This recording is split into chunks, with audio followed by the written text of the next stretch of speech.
ನಾವೆಲ್ಲರೂ ಸೇರಿ ಈ ಒಂದು ಕಾರ್ಯಕ್ರಮ ಮಾಡ್ತಾ ಇದ್ದೇವೆ.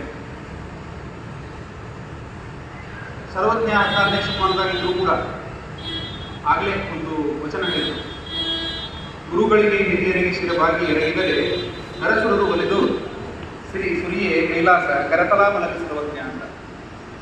ಅಂದರೆ ಗುರು ಹಿರಿಯರಿಗೆ ನಾವು ಶಿರಬಾಗಿ ಬಿಟ್ಟರೆ ನಾವು ಕೈಲಾಸವನ್ನೇ ಸೇರ್ತೀವಿ. ಅಷ್ಟು ನಮಗೆ ಆ ಒಂದು ಬೇರೆ ಏನು ಬೇಕಾಗೇ ಇಲ್ಲ.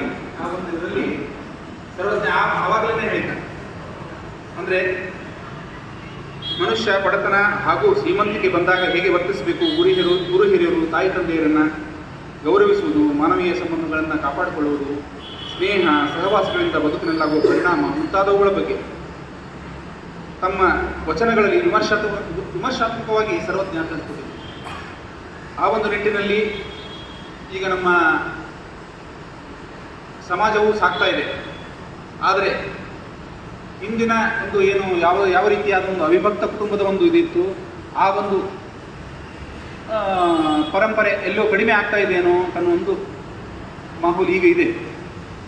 ಈ ನಿಟ್ಟಿನಲ್ಲಿ ಈ ಒಂದು ಇದನ್ನು ಮಾಡಲು ಅದಕ್ಕಾಗಿ ಎಲ್ಲರನ್ನು ಜಾಗೃತಗೊಳಿಸಲು, ಎಸ್ಪೆಷಲಿ ಹಿರಿಯರಿಗೆ ಯಾವ ರೀತಿಯಾಗಿ ನಾವೆಲ್ಲರೂ ಯುವಕರಾಗಲಿ ಯಾರ್ಯಾರು ನಾವು ಹೆಂಗೆ ಅವ್ರಿಗೆ ಗೌರವ ಕೊಡಬೇಕು ಅನ್ನುವಂಥ ನಿಟ್ಟಿನಲ್ಲಿ ಇದು ನಮಗೆ ಇರುವಂತಹ ಕಾರ್ಯಕ್ರಮ. ಆ್ಯಕ್ಚುಲಿ ನಿಮಗೆ ತಿಳಿಸ್ಕೊಡುವಂಥ ಕಾರ್ಯಕ್ರಮ, ಏನೇನಿದೆ ಅನ್ನೋದನ್ನು ತಿಳಿಸ್ಕೊಡೋ ಕಾರ್ಯಕ್ರಮ ಹಿರಿಯರಿಗೆ. ಬಟ್ ಅವ್ರನ್ನ ನಾವು ಹೇಗೆ ಕಾಪಾಡ್ಕೋಬೇಕು, ಹೇಗೆ ಮಾಡಬೇಕು ಅನ್ನೋದು ಕಾರ್ಯಕ್ರಮ ನಮಗೆ. ಎರಡೂ ಇದರಲ್ಲಿ ಒಳಗೊಂಡಿದೆ. ಆ ನಿಟ್ಟಿನಲ್ಲಿ ಜನ್ಮ ಕೊಟ್ಟ ಮಾತಾಪಿತರರು, ವಿದ್ಯಾಬುದ್ಧಿ ಕೊಟ್ಟ ಗುರುಗಳು, ನಮ್ಮ ಹಿತವನ್ನು ಬಯಸುವಂಥ ಮಿತ್ರ ಬಳಗ, ಇವರೆಲ್ಲರೂ ನಮ್ಮ ಬದುಕಿನಲ್ಲಿ ಅಭಿನಂದನೆಗೆ ಅರ್ಹರು. ನಮ್ಮ ಹಿತವನ್ನು ಅಪೇಕ್ಷಿಸುವಂಥ ಹಿರಿಯರು ಹಾಗೂ ದೇವರಿಂದ ಪಡೆಯುವಂಥ ಆಶೀರ್ವಾದಗಳು ಸರಿಸಮಾನವಾಗ್ತವೆ ಅಂತ ಶ್ರೀಮದ್ ಭಾಗವತ ಹೇಳ್ತದೆ.